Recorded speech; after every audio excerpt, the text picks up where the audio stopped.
Capítulo 3 de Ruc, por favor, capítulo 3 de Ruc, versículo del 10 al 13, dice lo siguiente.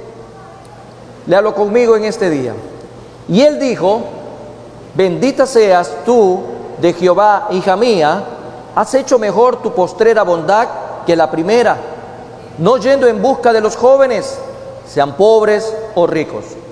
Ahora pues, no temas, hija mía, yo haré contigo lo que tú digas, pues toda la gente de mi pueblo sabe que eres mujer virtuosa. Y ahora, aunque es cierto que yo soy pariente cercano, con todo eso hay pariente más cercano que yo. Pasa aquí la noche, y cuando sea de día, si él te redimiere, bien, redímate. Mas si él no te quisiere redimir, yo te redimiré. Vive Jehová, descansa pues hasta la mañana.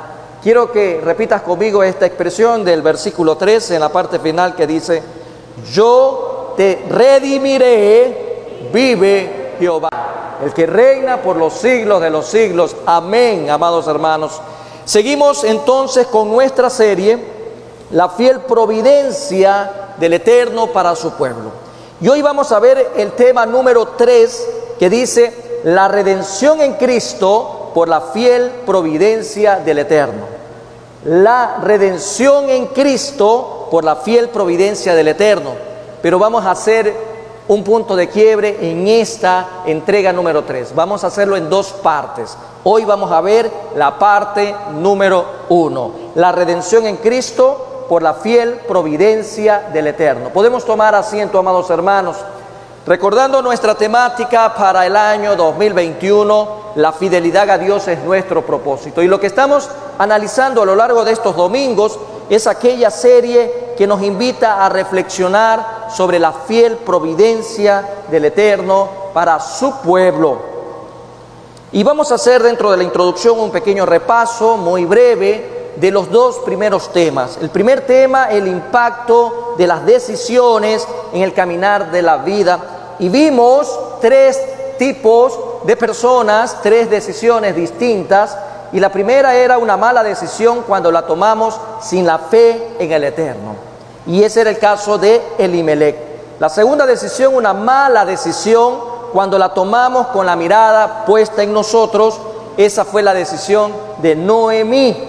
Un impacto que hubo tremendamente en aquello también.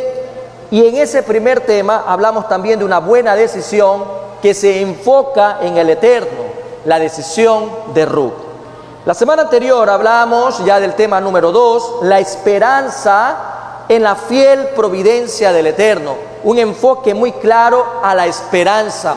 Y hablamos acerca de la responsabilidad que se nos demanda al poner prácticamente la esperanza de manera directa en el Eterno. ¿Y qué se nos demanda? Pues obviamente en el caso de Ruc veíamos que ella se predispuso a trabajar, ella pensó lo que tenía que hacer, también dejarse guiar por la dirección del Eterno a través del Espíritu Santo, y finalmente la acción del que tiene la esperanza. Y decíamos que en este caso Ruc pensó, sintió, pero también actuó de manera responsable. Y ello trae como fin una reacción de nuestro entorno por la responsabilidad manifestada. Y analizábamos en la persona de Boaz los siguientes aspectos. ¿Cuál fue su reacción ante ese comportamiento de Ruc? Vemos entonces en el caso de Boaz que hubo admiración, hubo apoyo, protección, provisión y sobre todo su bendición. Y hasta aquí lo que de manera muy breve y muy rápida analizamos durante estas 2 semanas. Hoy nuestro tema lo vamos a ver en 2 partes, pero quisiera hacer una pequeña introducción a este tema, y esto tiene que ver en el marco histórico, en el pensamiento cultural que había también en aquella época en las personas, en la sociedad como tal. en aquella sociedad patriarcal, que es importante subrayarlo, la vida era difícil para una mujer soltera, especialmente para las viudas. Y en el libro de Ruth, tenemos dos viudas, a la suegra y a la nuera. Tenemos a Noemí y tenemos a Ruth. Casi no tenían oportunidad o manera de ganarse la vida. Y por ello las mujeres en esa época, sobre todo las viudas, solían depender de sus familias y también de la caridad de los demás, de la buena fe de la gente, de aquellos que tuvieran un buen corazón. Era un poco el comportamiento que ellas esperaban respecto al entorno cultural de aquella época. La mayor seguridad para una viuda, si se encontraba en condiciones, aunque suene un poco frío lo que voy a decir, pero lamentablemente así eran las cosas, la única oportunidad o la mayor seguridad para una mujer viuda, si se encontraba en las condiciones físicas para ello, era de buscarse un marido. Tenía que buscarse a alguien, en otras palabras, que le arregle la vida, porque la situación para ellas, de manera cultural, era muy compleja.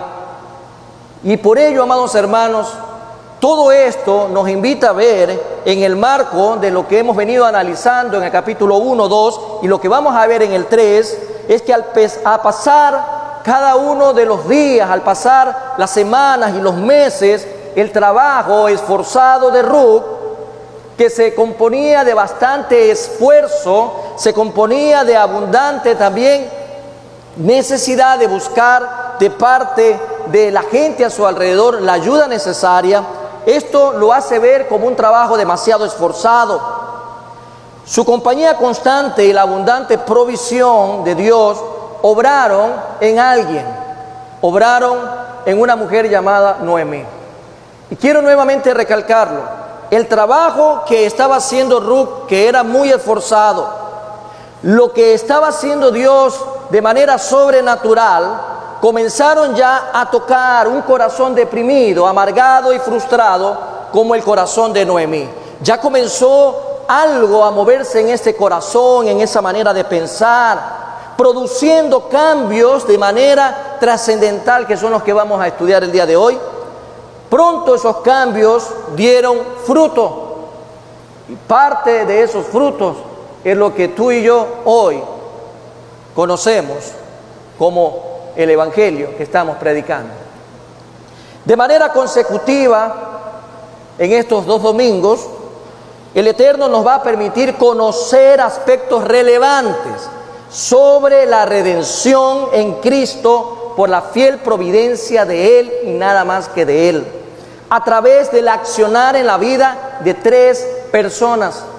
Vamos a comenzar a ver el accionar en la vida de Noemí, en la vida de Ruth y en la vida de Boaz. Y es precisamente en este precioso y maravilloso contexto del libro de Ruth que vamos a conocer todo ello. Veamos entonces lo que el Señor nos quiere enseñar a través de este libro. Lo primero que el Señor quiere que nos enfoquemos en este maravilloso tema de redención es que en el accionar de Noemí tenía que pasar algo. Hay que dejar el estado pasivo en nuestras vidas. Lo que el Señor quiere a través de esta enseñanza es que tú y yo comprendamos algo. Tenemos que dejar el estado pasivo en nuestras vidas, porque si seguimos con ese estado pasivo, esa depresión a lo mejor a la que tú te enfrentas, a la frustración, a la desesperanza, te va a seguir consumiendo y te va a dejar prácticamente impávido, te va a dejar inmóvil, te va a dejar con un letargo y también te va a dejar con una pereza espiritual que te va a dar lo mismo todo lo que pasa. Ruth, a través de su accionar y Dios obrando de manera sobrenatural, provocó en Noemí algo importante. Ella tenía que dejar el estado pasivo. Vemos entonces que en este primer punto vamos a analizar la iniciativa de Noemí. Hasta el momento Noemí ha sido aparentemente bastante pasiva.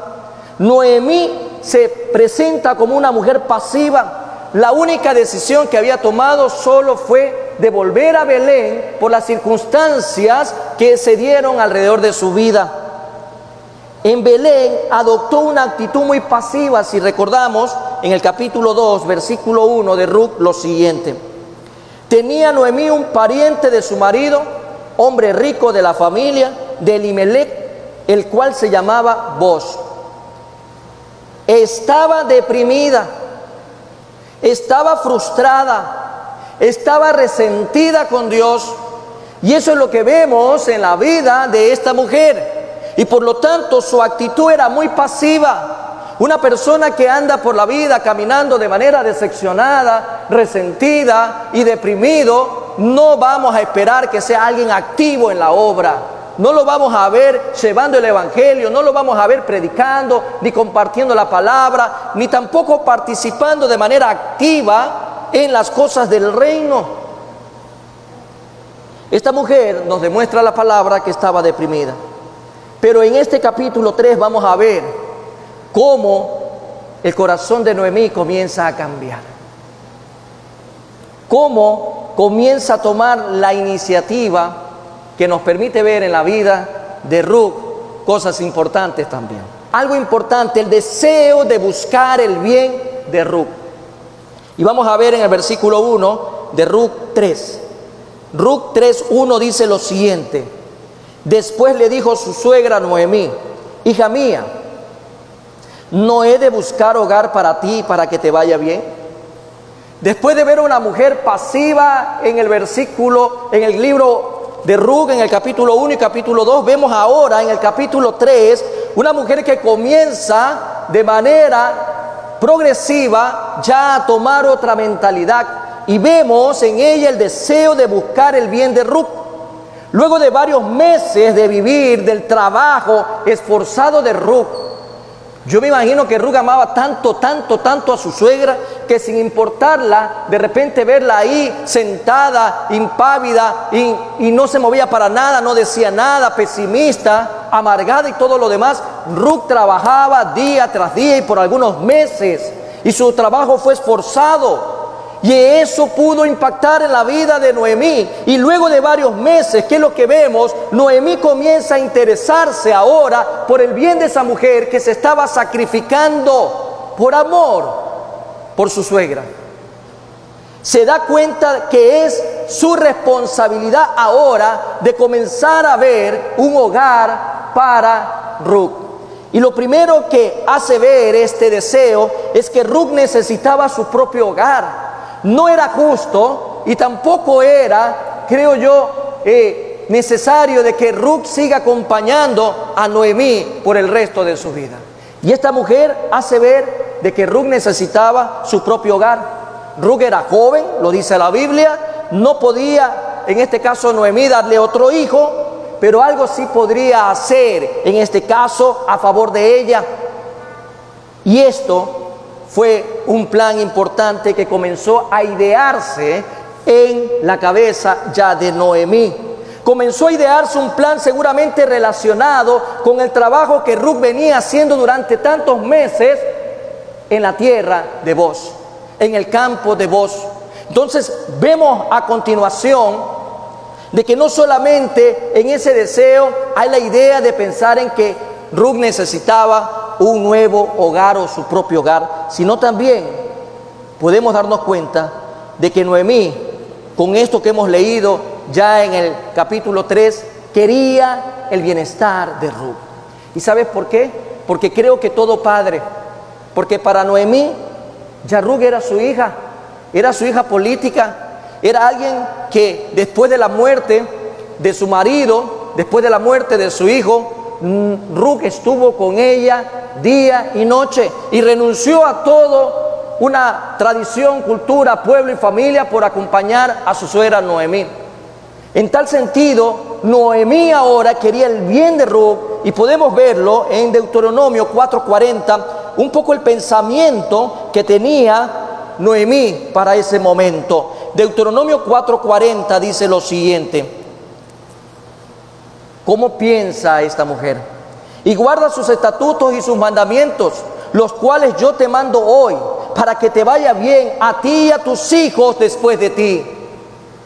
y prolongues tus días sobre la tierra que Jehová tu Dios te da para siempre. ¿Qué es lo que estaba pensando ya esta mujer respecto de Ruc? Ruc la veo como una hija para mí, y yo anhelo, al guardar los estatutos y mandamientos de Dios, de que a ella le vaya bien. Dice la palabra de Dios, para que te vaya bien a ti y a tus hijos después de ti, y prolongues tus días sobre la tierra que Jehová tu Dios, ahí dice claramente, te da para siempre.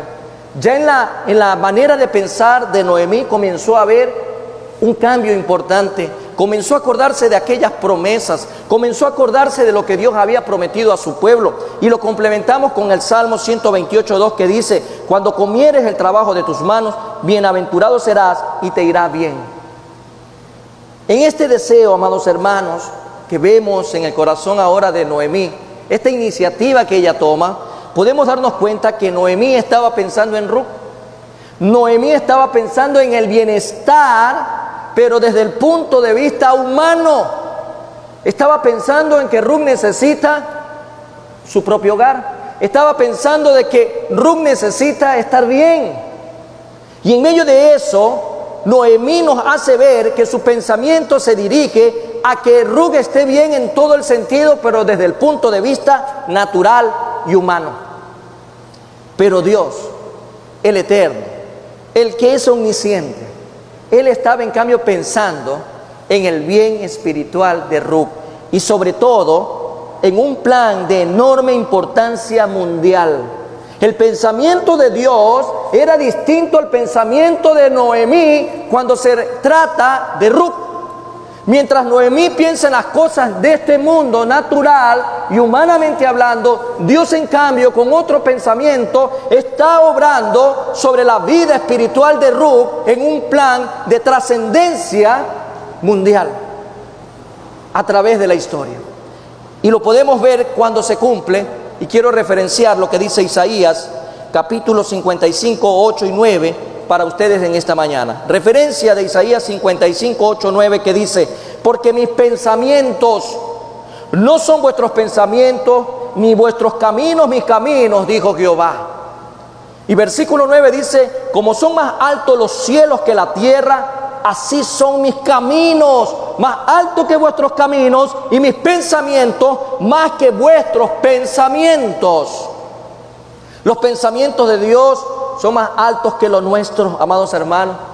Vemos en esta iniciativa un deseo maravilloso de buscar el bien de Ruc, un deseo de buscar el bien de esta mujer, y se estaba activando a través de ver que Ruc necesita un propio hogar, pero también de que necesita bienestar.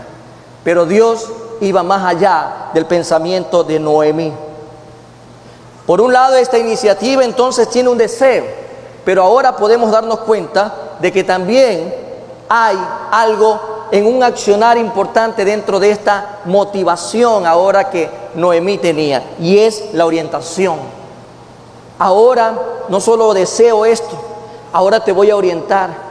Es como que más o menos usted vea una escena de una suegra con su nuera y la llama y le dice: quiero, hijita linda, que puedas entender lo que te voy a enseñar, lo que te voy a explicar. Y vamos a trabajar con los siguientes versículos. En su deseo de hacerle bien a Ruc, en este capítulo 3, Noemí hace dos cosas respecto a su orientación. En el capítulo 3, del versículo 2 al 4, vamos a ver estas acciones respecto a la orientación que le va a dar Noemí a Ruc. Primero, ¿qué es lo que hace Noemí frente a su nuera? Le dice: voy a apelar a la ley, voy a apelar a la ley de Moisés. Veamos el versículo 2 de Ruc 3. Ruc 3, 2 en la primera parte dice lo siguiente, a manera de pregunta: ¿no es vos nuestro pariente con cuyas criadas tú has estado? Acuérdense de los meses que han transcurrido, y lo que vemos en la vida de Noemí es llevarla a esa reflexión a su nuera, que le dice: ¿no es vos nuestro pariente con cuyas criadas tú has estado? Si recordamos lo que decía Ruc 2:20 en la segunda parte, podemos complementar la idea. Después le dijo Noemí: Nuestro pariente es aquel varón y uno de los que puede redimirnos. Mira la idea que comienza a poner en Ruc. Esta orientación es importante, pero aquí Noemí no estaba actuando solo porque se le ocurrió. Ella estaba apelando a la ley de Moisés, la ley del pariente cercano, así se la conoce. La ley del pariente cercano, el pariente redentor, que se lo conoce en el hebreo como Goel. Vamos a apelar a la ley del pariente redentor. Vamos a apelar a la ley de Moisés, que nos habla referente a este hermoso beneficio al cual Noemí quería hacerse acreedora a través de Ruc. Y lo podemos ver en Deuteronomio, por favor me van a acompañar, Deuteronomio 25, del 5 al 10, y leamos un poco para tener la idea de lo que estaba haciendo Noemí. Cuando hermanos habitaren juntos y muriere alguno de ellos y no tuviere hijo, la mujer del muerto no se casará fuera con hombre extraño. Su cuñado se llegará a ella y la tomará por su mujer y hará con ella parentesco. Versículo 6 dice: y el primogénito que ella diere a luz sucederá en el nombre de su hermano muerto, para que el nombre de éste no sea borrado de Israel. Y si el hombre no quisiere tomar a su cuñada, irá entonces su cuñada a la puerta a los ancianos y dirá: mi cuñado no quiere suscitar nombre en Israel a su hermano, no quiere emparentar conmigo. Entonces los ancianos de aquella ciudad lo harán venir y hablarán con él, y si él se levantare y dijere: no quiero tomarla, se acercará entonces su cuñada a él delante de los ancianos y le quitará el calzado del pie y le escupirá en el rostro y hablará y dirá: así será hecho al varón que no quiere edificar la casa de su hermano. Y se le dará este nombre en Israel: la casa del descalzado. Eso está en la ley para el pueblo de Israel. En el contexto de Noemí, Noemí está orientando a su nuera a apelar a esta ley, porque así era como se daba en aquella época. Y aquí lo que nos demuestra es que la viuda, al parecer, es la que tiene que tomar la iniciativa en el asunto. Estamos hablando de dos viudas, la suegra y la nuera. Y aquí la única manera de arreglar la situación, pensando en este caso Noemí, en la vida de Ruc, es a través de apelar a esta ley. En este marco todo está bien. Ella pone su confianza en la palabra. Ella pone su confianza en lo que Dios había establecido para su pueblo. Y aparentemente no hay nada mezquino, no hay nada egoísta, todo funciona bien. Pero no queda ahí. Esta orientación va más allá. Aquí podemos darnos cuenta de algo. Aparte de apelar a esta ley, comienza Noemí a enseñarle criterios esenciales a Ruc. Veamos desde la segunda parte lo que dice este versículo 2 hasta el 4. Ruc capítulo 3, 2b hasta el 4, que dice: he aquí, el que avienta esta noche la parva de la cebada. Versículo 3, yo quiero que vayas subrayando y enfatizando lo que el Señor nos va a comenzar a decir ahí. Te lavarás, pues, y te ungirás, y vistiéndote tus vestidos, irás a la era, mas no te darás a conocer al varón hasta que él haya acabado de comer y de beber. Versículo 4 dice: y cuando él se acueste, notarás el lugar donde se acuesta, e irás y descubrirás sus pies, y te acostarás allí, y él te dirá lo que hayas de hacer. En el versículo 3, amados hermanos, hay tres términos importantes que le dejan una lección hoy, sobre todo a la iglesia, para reflexionar en cuestión del pecador. Y ahí dice el versículo 3, hay que lavarse, hay que ungirse y hay que vestirse. La orientación que le da, o esta enseñanza con los criterios a Ruth son fundamentales de comprenderlos en esta mañana.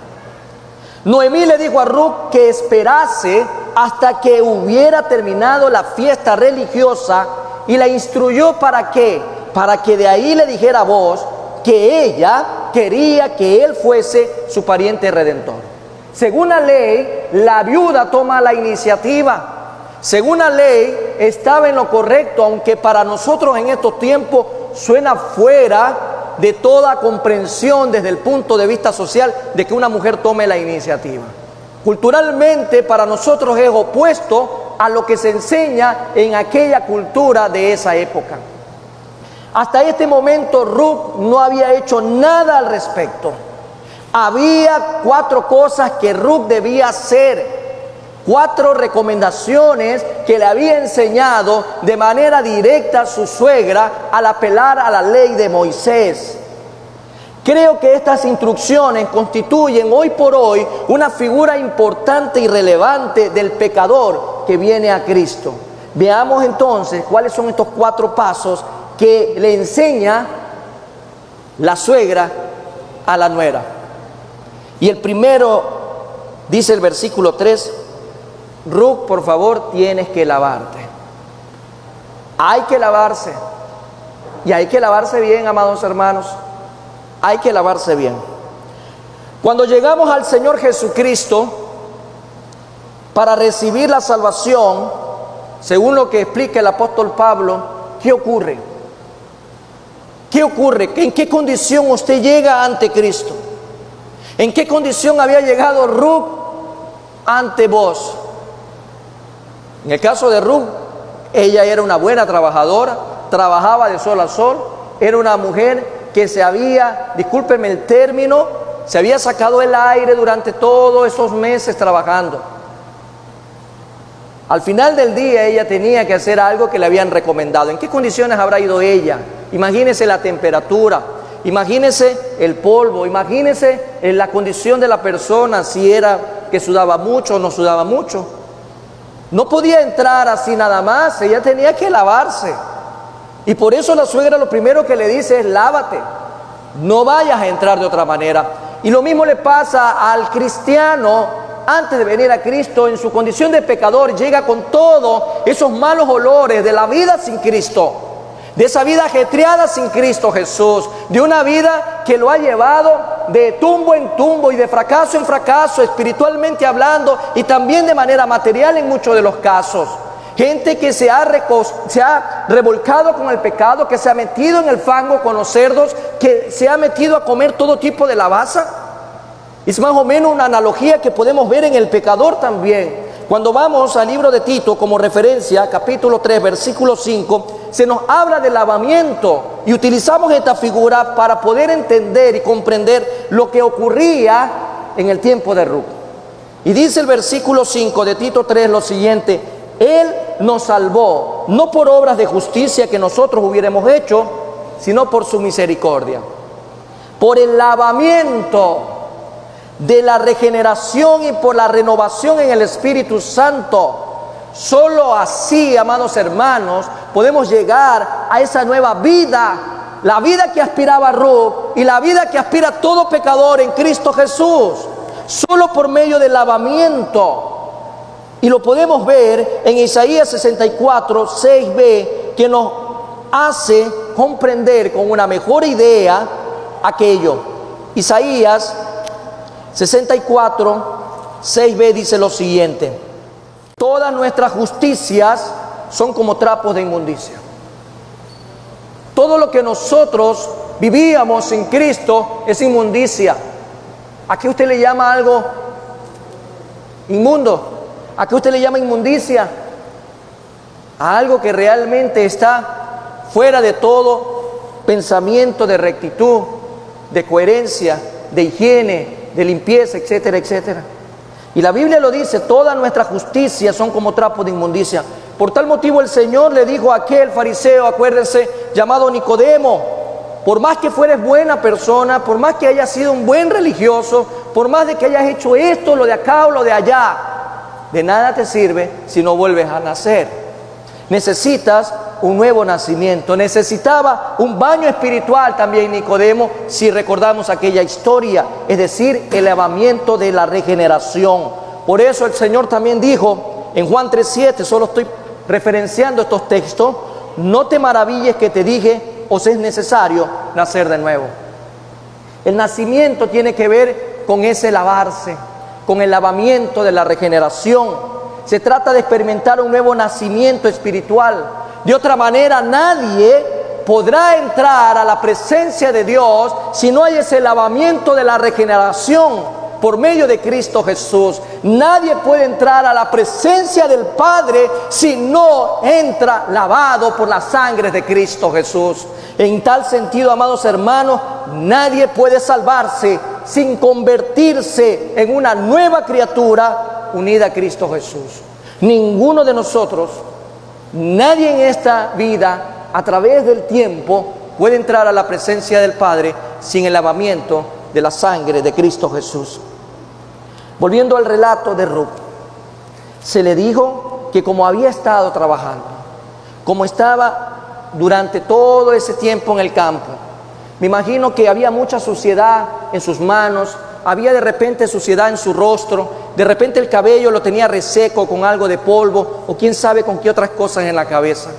Y era necesario que para poder entrar, primero tenía que estar lavada. Orientación de la suegra a la nuera, la orientación de Noemí hacia Ruth. Lo segundo que le dice: hijita, por favor, a más de lavarse, hay que ungirse. Ungirse. Versículo 3, usted encuentra estos términos ahí claramente: lávate y de ahí te tienes que ungir. Después de la muerte de su primer marido, en el caso de Ruth, habría que hacer una pequeña suposición de que Ruth habría utilizado durante todo ese tiempo el luto y no hacer ningún esfuerzo por cambiar esa apariencia. Era el luto que ella estaba viviendo, y más aún comprender la idea en la escena de que si estaba con la suegra no iba a dejar el luto tan rápido, hasta por respeto a la suegra, era su hijo de quien se trataba, ¿no? Entonces Ruth tenía esa misma vestimenta, tal vez no se arreglaba, no iba al gabinete, muy probablemente no se arreglaba las uñas, o sea, era una mujer de luto completo. Pero es la suegra la que está viendo acá la situación. Es la suegra la que le dice: lávate y unge. Pero ahora Noemí, dándose cuenta de la situación, de que Ruth no hacía ningún esfuerzo por aparecer atractiva, como normalmente es, valga la redundancia, es algo normal en las mujeres, verse atractiva, embellecerse, pero bueno, en ella no había nada de aquello. Noemí está consciente de que alguien estaba interesado en su nuera. Durante esos meses ella sabía de que alguien estaba interesado en Ruth y le dijo que se perfumase. Cuando hablamos de la unción, hablamos de fragancias, hablamos de esos aceites con aroma, lo que usted conoce como esencias perfumadas. Y era necesario de que ella pues huela bien. No sé a qué habría estado oliendo en esa época, pero como que la suegra le dijo: si vas así, no vas a conseguir nada. Vas a tener que bañarte y de ahí perfumarte bien. Ahora, esto también nos lleva a ver la experiencia cristiana. Cuando nos convertimos en hijos de Dios, cuando usted nace de nuevo, usted es como una criatura o como un niño. En nuestro segundo nacimiento, nacimos en Cristo Jesús y somos como niños, pero también se espera, como dice la palabra de Dios, que vayas creciendo, te vayas desarrollando, que vayas tomando decisiones coherentes a nivel de madurez espiritual, en ese desarrollo que tiene que ser pleno, para el cual solo así pudiéramos comprender la verdad de la palabra de Dios. ¿A dónde nos lleva esto? A todo hijo de Dios se le dice que hay la unción del Espíritu Santo. Usted, cuando viene a Cristo Jesús, usted recibe la unción del Espíritu Santo. Y mucho respeto para los que creen lo contrario. de que tienen que haber 2 bautizos, 3 bautizos y que de repente cae fuego del cielo y que usted ve una imagen ahí que ahora tiene la unción porque habla cuantas lenguas, etcétera, etcétera. Mucho respeto con los que piensan de esa manera, pero la palabra de Dios a nosotros nos dice otra cosa. Y esto nos habla respecto a que esa unción que hemos recibido, la unción del Espíritu Santo, el mismo apóstol Juan nos dice en 1 Juan 2:20 lo siguiente: pero vosotros tenéis, ahí dice claramente, la unción del Santo y conocéis todas las cosas. Es decir, que es el Espíritu de Dios el que puede enseñarnos toda la verdad y todos necesitamos recibir esa enseñanza del Espíritu Santo. Si usted no tiene al Espíritu Santo, todas estas cosas puede ser que le parezcan locura. Cuando un cristiano no tiene el Espíritu Santo, es porque no ha nacido de nuevo. Puede llamarse cristiano, puede creerse cristiano, pero si Cristo no está en tu vida y no has sido regenerado en una nueva criatura y dejamos todo eso atrás y venimos ahora a Cristo Jesús, entonces el Espíritu Santo no estará en la persona. Por lo tanto, no comprendería lo que la Biblia nos enseña. Por eso es que hay gente que dice, pero yo leo la Biblia y no entiendo nada. Preocúpese, amado hermano, si usted lee y no entiende nada, porque quiere decir que no tiene lo más importante para entender la Biblia, a Cristo en su vida, y por lo tanto ser sellados con el Espíritu Santo de Dios, que ahora le permite ver de otra manera y poder entender el pensamiento y el misterio que Dios revela por medio de su palabra. Esa es la única manera en que podemos entender lo que necesitamos saber hoy de la palabra de Dios. Uno no puede acercarse a la palabra de Dios si no tiene a Cristo Jesús en su vida. Porque si usted se acerca solo con intelecto humano, entenderá lo que su intelecto le permite entender. Dentro de su capacidad, lo que pueda comprender. Con el intelecto humano podríamos entender solo los hechos y ciertas verdades, pero nada más de ello. La riqueza por medio del Espíritu Santo es la que viene. Si vamos a comprender la palabra de Dios, amados hermanos, necesitamos tener al Espíritu Santo de Dios. ¿Cuántos tienen al Espíritu Santo de Dios en este día? Estimado amado hermano y amigo, nuestros ojos necesitan ser ungidos. Nuestros ojos necesitan ser ungidos y es a través de la unción del Espíritu Santo. Es la única manera de poder ver espiritualmente, es la única manera de poder caminar por fe y no caminar por vista. Aquellos que caminan por vista son aquellos que no tienen a Cristo en su vida aún. El Espíritu de Dios nos enseña algo importante. Vamos a 1 Corintios 2, capítulo 9 y 10, que nos dice el apóstol Pablo en esta enseñanza. Antes bien, como está escrito, cosas que ojo no vio, ni oído oyó, ni han subido el corazón del hombre, son las que Dios ha preparado. ¿Para quién? Dígalo conmigo, ¿para quién? Dígalo conmigo, ¿para quién? Para los que le aman. Pero Dios nos las reveló a nosotros, ¿por medio de quién? Por el Espíritu, porque el Espíritu todo lo escudriña, aún lo profundo de Dios. Es el Espíritu Santo. Y es preciso reconocer que cuando hemos experimentado el nuevo nacimiento espiritual, se nos ha dado la unción del Espíritu de Dios. La unción que desciende para los hijos de Dios. Hemos sido sellados con el Espíritu Santo, porque vas a recibir, dice, poder de Dios. Esa capacidad que Dios ahora te da de ver las cosas de manera distinta.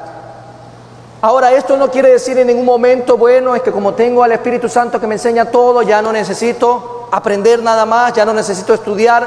Cuidado, se confunde. No quiere decir aquello. Quiere decir que con más ahínco usted debe estudiar la palabra de Dios y con más claridad usted va a entender y comprender todo aquello.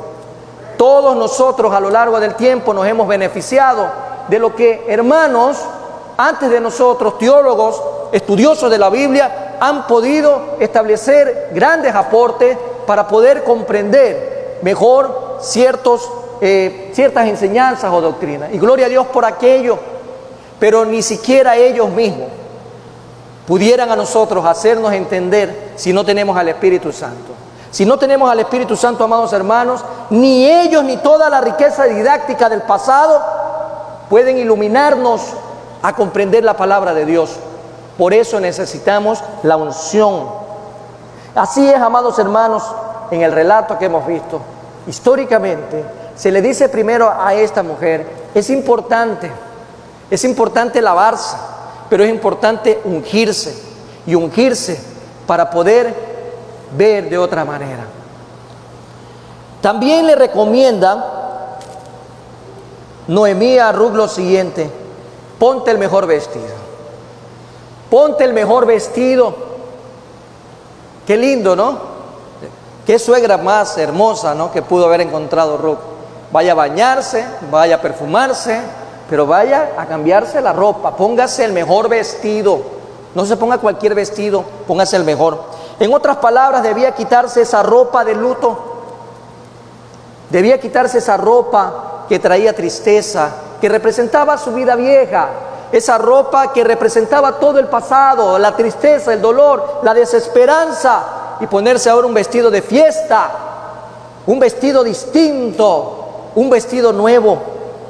Noemí le dice, parafraseando, lo podemos ver de la siguiente manera: Ruth, ponte un vestido como los que te gustaba ponerte cuando tú y mi hijo salían a pasear, cuando salían en aquellas reuniones. Ponte uno de esos vestidos hermosos que antes te ponías. Quiero verte distinta, quiero verte ahora con otra manera de poder desfilar por estas calles. Si vos se ha enamorado de ti mientras estabas trabajando día tras día en el campo, imagínate ahora ya viéndote bañadita, olorosa y con nuevo vestido. Ese vos se le van a abrir más los ojos. Así se le van a abrir. Una recomendación de la suegra. Este tercer paso para el cristiano también es fundamental. El tercer paso para el cristiano, cuando nosotros vinimos a Cristo y le aceptamos como el Salvador, se nos dijo que Él se iba a convertir en nuestra justicia. Usted está relacionándose más o menos con Ruth. Su vida vieja, estaba usted sucio, estaba en inmundicia, usted estaba ciego, usted estaba como esclavo, usted estaba con harapos, usted estaba, imagínense todas las condiciones de una persona que no se baña, que no se perfuma, que no se lava los dientes, que no se cambia de ropa. Todo el proceso que un pecador tiene que también atravesar antes de ser redimido. Todo aquello lo estamos viendo en la figura de Ruth, con los consejos de la suegra. Cuando vinimos a Cristo y le aceptamos como el Salvador, se nos dijo que Él se convertía en nuestra justicia, a manera de manto.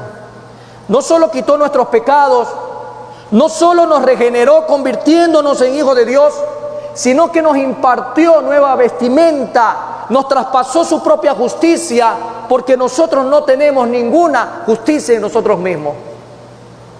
En realidad se puede hablar de un manto precioso de justicia que cubre a todo hijo de Dios. Yo quiero que mires al que está al lado tuyo si ves ese manto de justicia. Yo quiero que mires al que está atrás tuyo si lo ves ahora lavado. Yo quiero que mires al que está a tu derecha si lo percibes con esa nueva unción en su vida. Porque es ahí, amados hermanos, que tenemos que darnos cuenta que es Cristo Jesús el que hace posible lo que el mundo ha dañado, lo que Satanás vino a destruir. Jesús vino a restituir. Jesús vino a restituir. Jesús te vino a restituir dándote vida y vida en abundancia. Jesús vino a restituir tu libertad. Jesús vino a restituir todo lo que antes Dios te había dado en el principio, imagen, a semejanza, igual que Dios. En realidad se puede hablar de un manto de justicia con el cual Él nos está revistiendo a todos los que Él salva. Y el apóstol Pablo en una de sus cartas nos hace ver respecto a ello. Vamos a Filipenses capítulo 3, versículo 9. Y ser hallado en Él, o sea en Cristo, no teniendo mi propia justicia, que es por la ley, sino la que es por la fe de Cristo. La justicia que es de Dios por la fe. Y si complementamos esto con Romanos 3:22, ahí mismo, más un poquito atrás, usted ve la justicia de Dios por medio de la fe en Jesucristo para todos los que creen en Él, porque no hay diferencia. Es necesario la nueva vestimenta para todos y cada uno de los que venimos a Cristo Jesús. Cristo cubre como con un manto al pecador que cree en Él. Él viene por su iglesia, viene por una iglesia con un traje blanco y resplandeciente. Toda la iglesia está cubierta de ese manto de justicia que solo puede ser a través de Jesús. Solo a través de Jesús, de manera que Dios nos ve unidos a Cristo y a su justicia y se convierte en nuestra justicia. Recuerde que la justicia de Dios significa ver a Cristo en usted. Si Cristo no está en usted, Dios viene con toda su ira contra el pecador. La palabra de Dios es clara. Amor y justicia, amados hermanos. Por amor, Cristo estuvo en la cruz por nosotros. Pero la justicia de Dios tenía que ver derramamiento de sangre, porque sin ella no hay remisión de pecados. Entonces, cuando el Señor te mira a ti, ¿a quién tiene que ver? A su Hijo. Es su Hijo el que ha hecho ese lavamiento de regeneración. Es ese Hijo el que te ha sellado con el Espíritu Santo. Y es ese Hijo mismo el que te cubre ahora con manto de justicia. Ya no estás en condiciones del mundo. Ya no tienes por qué mirar atrás. Acuérdate que antes estábamos en oscuridad. ¿Qué representa por lo general el luto? Aquel color negro de oscuridad, de tinieblas. ¿Qué es lo que representa ese estado? Tristeza, dolor, angustia. ¿Qué es lo que representa una persona en esas condiciones? Es todo aquello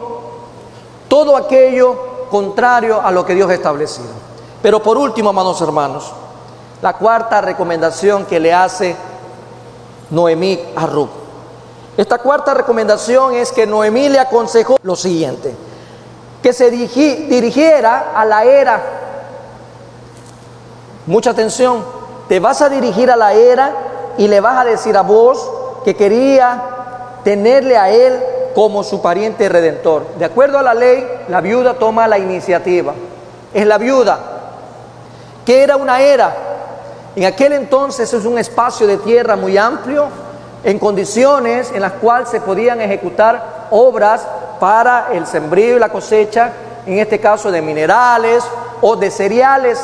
Y debemos de recordar que en el capítulo anterior hablamos de la efa, y eso representaba una efa 22 litros, más o menos una equivalencia. Estamos hablando de cereales porque la efa era una medida de peso que se utilizaba en Egipto y también en aquel contexto cultural para Israel.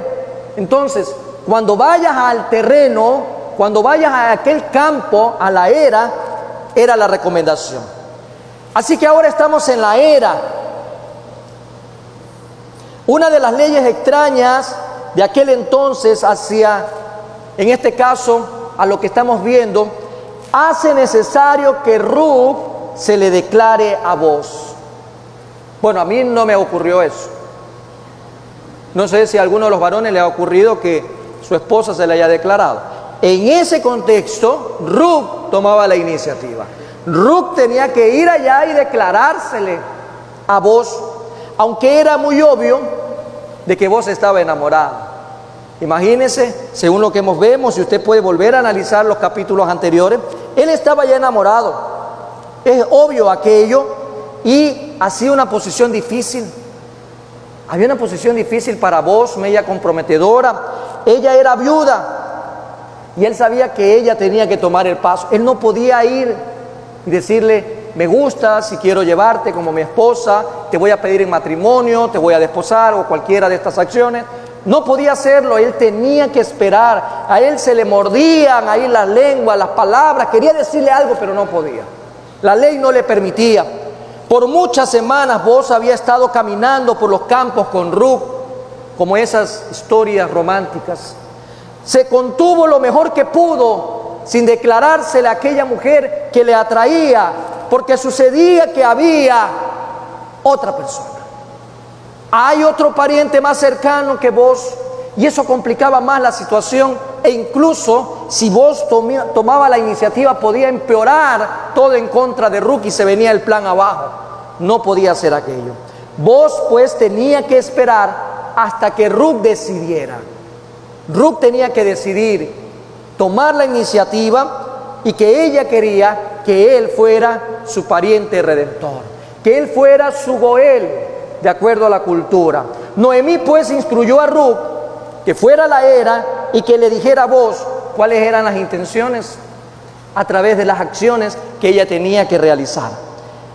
Pero aquí le dice algo importante y es menester tomarlo en consideración.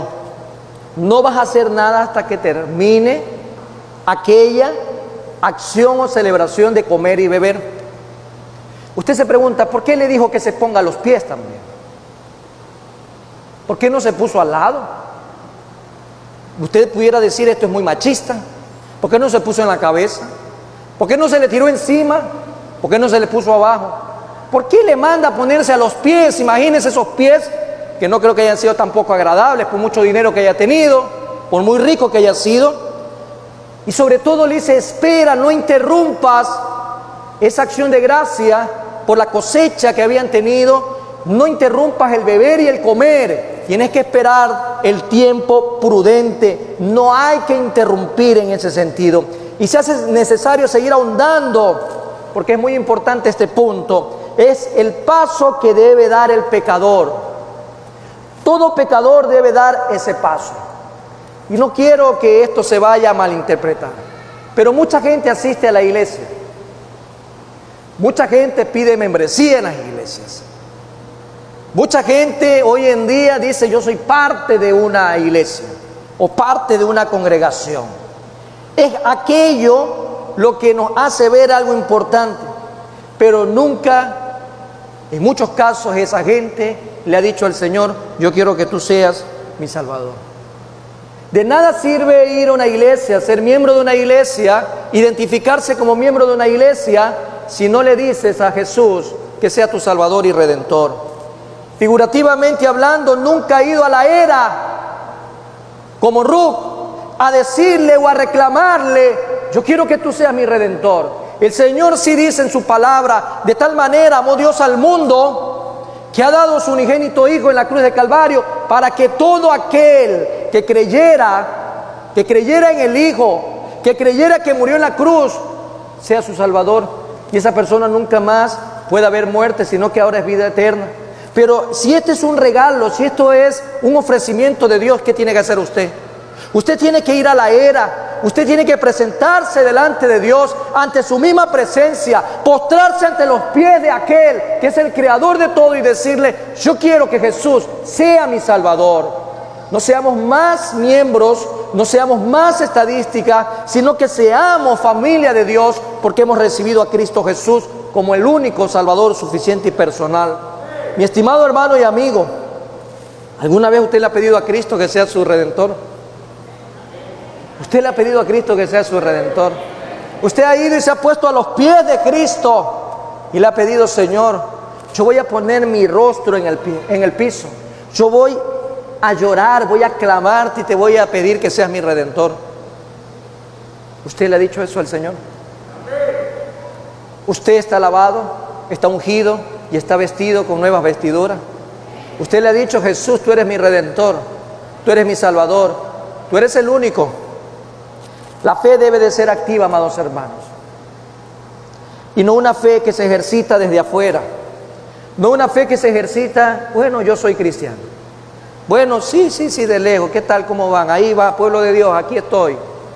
La fe tiene que ser activa como un hombre y mujer de Dios que buscan intimidad día a día, esa experiencia única de poder recibir de parte de Dios ese abrazo fuerte. Debe ser una fe activa que hace que el pecador reclame a Jesucristo cada día como su Señor y Salvador, mi Redentor. Se trata de un regalo. Dice Romanos 6:23 en la segunda parte, más la dádiva, según la versión que usted tenga, más la dádiva. Eso en algunas dice el regalo, en otras puede decir el don. Romanos 6:23 en la parte B, más la dádiva de Dios es vida eterna. Algunas versiones dice en unión de. Cristo Jesús, nuestro Señor y Salvador. No hay vida eterna fuera de Cristo. No hay vida eterna si usted lo ve a Cristo al lado suyo. No hay vida eterna si usted ve a Cristo desde lejos. La vida eterna es viendo a Cristo dentro de usted. La vida eterna es en unión de Cristo Jesús. Ahora somos uno en Cristo. Y por lo tanto, amado hermano, usted tiene que reclamar ese regalo. Reclame aquella promesa que Dios le ha dado. El Redentor de nuestras vidas es Cristo Jesús. Bajo la ley mosaica, Ruc no solo tenía derecho a reclamar a Boaz como su pariente redentor, sino que tenía que tomar la iniciativa de reclamarlo como tal. El Señor nos dejó libre albedrío. El Señor nos ha dejado la capacidad de poder ver de que si Él ha ofrecido a su Hijo y es una promesa para toda la humanidad, usted lo pueda reclamar.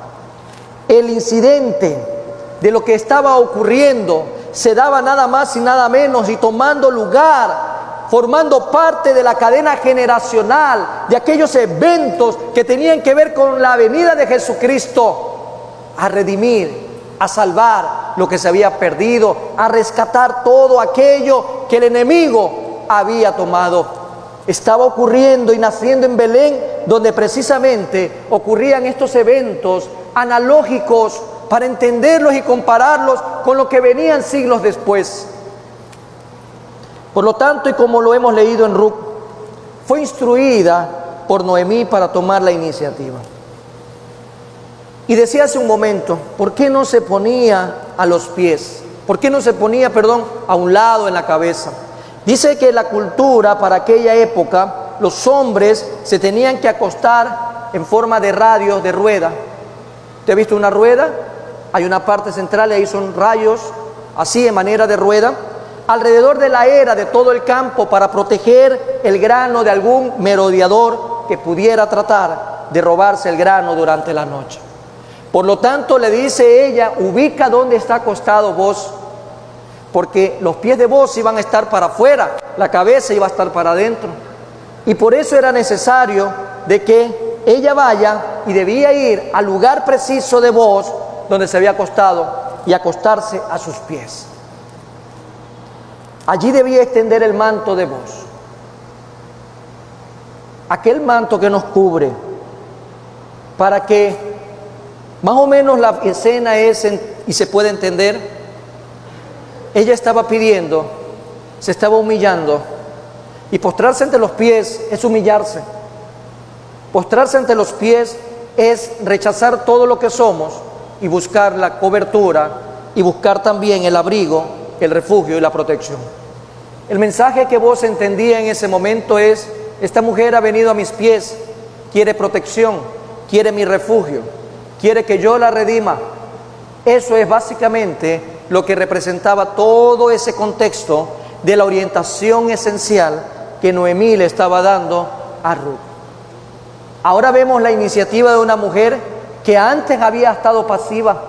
Ahora es importante activarse, dejar esa vida pasiva, y comienza enseñándonos a través de los buenos deseos que tenía para Ruc. Vemos un caso muy importante en nuestras vidas. Ruc actuó según la sugerencia de Noemí.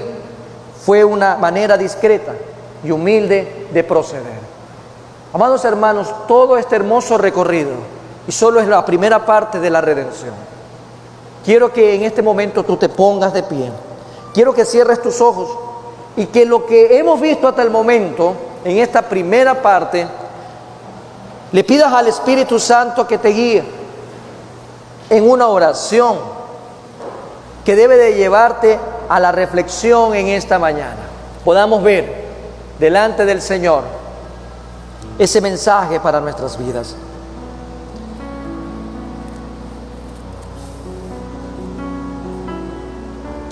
El Señor dice en su palabra que con amor eterno nos ha amado. El Señor dice en su palabra que sus ojos han visto nuestro embrión, que sus ojos nos han visto en la eternidad. Desde antes de la fundación del mundo el Señor nos ha amado. y nos ha amado en Cristo Jesús. Un día el hombre falló y tomó una mala decisión. Yo quiero que cierres tus ojos. Esa decisión que tomó un hombre, el primer hombre en esta tierra, marcó a la humanidad. La desobediencia, la rebeldía e irse en contra de todo lo que Dios había establecido, nos hizo desde Adán a la fecha y hasta cuando Dios lo permita, herederos de una naturaleza caída, de una condenación, de una esclavitud. Y el Señor mismo nos dice en su palabra que Él prometía la redención también. Pero la redención solo puede ser a través de Cristo Jesús. Tú le has dicho a Jesús ya que Él es el Redentor de tu vida. Tú tienes la plena convicción de que Él es el Señor y Salvador de tu vida.